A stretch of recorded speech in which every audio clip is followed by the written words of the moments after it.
So hello everyone, welcome back to my channel and ये हमारा दूसरा ब्लॉग है ऋषिकेश और हरिद्वार पर। तो तपोवन में रूम ढूंढने के बाद काफ़ी स्ट्रगल करने के बाद हम वापस राम झूला के पास चले गए और वहाँ पर हमने स्टे लिया।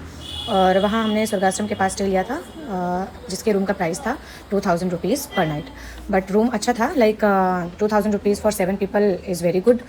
हमने जस्ट नॉर्मल रूम लिया था क्योंकि एसी का रिक्वायरमेंट था नहीं वहाँ पे। रात में ऑलरेडी ठंड हो जाती है तो कोई ज़रूरत नहीं थी एसी की। रूम पहुँचते ही सारे लोग इतना थक गए थे कि most of the people so गए। पर मुझे तो चुल मची थी घूमने की, तो मैंने कहा नहीं भाई, मुझे रिवर राफ्टिंग करनी है आज ही, वरना दूसरे दिन हो नहीं पाएगा कंप्लीट। तो मैं और मेरी एक और फ्रेंड, हम दोनों निकल गए रिवर राफ्टिंग के लिए। तो एक्चुअली जब हम आए थे तो ये लॉन्ग वीकेंड था, इसलिए राफ्टिंग का भी प्राइस बढ़ा हुआ था। लाइक राफ्टिंग 13 किलोमीटर की 600 रुपये में थी। एंड नॉर्मल डेज़ यानी वीक डेज़ में ये राफ्टिंग का प्राइस 350 से 400 रुपये ऐसे ही रहता है।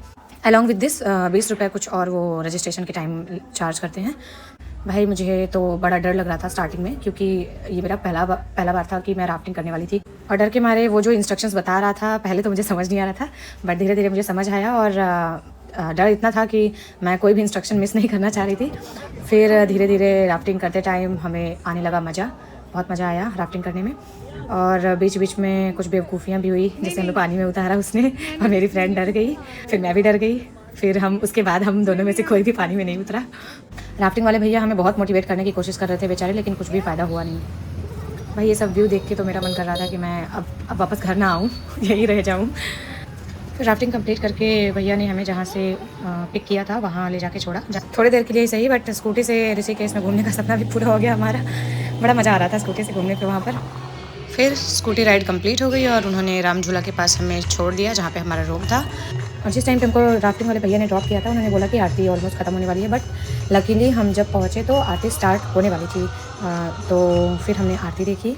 आरती देखने के बाद हम थोड़ा मार्केट एक्सप्लोर करने के लिए गए और लिटरली वहाँ की मार्केट मुझे बहुत अच्छी लगी। मतलब चीज़ें इतनी वाइब्रेंट थी ना कि मैं क्या बोलूँ। फिर मार्केट एक्सप्लोर करके खा पी के हम गंगा घाट के किनारे बैठ गए और फिर शुरू हुई थोड़ी रिमझिम रिमझिम बारिश। बारिश बहुत हल्की थी, सिर्फ 10-5 मिनट हुई, सिर्फ बिजली चमक रही थी और उसके बाद वो भी बंद हो गया। और फिर हम वापस से घाट के किनारे बैठ के इस तरह का कुछ मस्ती मजाक कर रहे थे। और तो बाकी के लोग सोने चले गए कुछ घंटों घाट पर बैठ कर, अराउंड 12 तक। और उसके बाद हम 4 लोग राम झूला पर जाकर बैठे। इतनी अच्छी हवा चल रही थी, इतना अच्छा लग रहा था कि वहाँ से जाने का बिल्कुल मन नहीं कर रहा था। बट दूसरे दिन भी हमें घूमना था तो उसके लिए हमें सोना भी ज़रूरी था। तो हम घंटों यहाँ पर बैठे रहे और काफ़ी बातें की, वीडियोस बनाए और बकवास किया। तो बेसिकली यहाँ पे हम डिस्कशन कर रहे थे जो भी हुआ था आते टाइम, और दूसरे दिन पर क्या करना है, कैसे करना है, वो डिस्कस कर रहे थे। और फिर ये सारा डिस्कशन होने के बाद हमने थोड़ी और वीडियो बनाई, रील बनाने के बाद हम झूले के अपोजिट साइड पे गए और वहाँ पर हमें ये वाला व्यू मिला जहाँ पर लिखा हुआ था मुनि की रेती। आई डोंट नो क्या है ये मुनि की रेती, बट जो भी था अच्छा लग रहा था।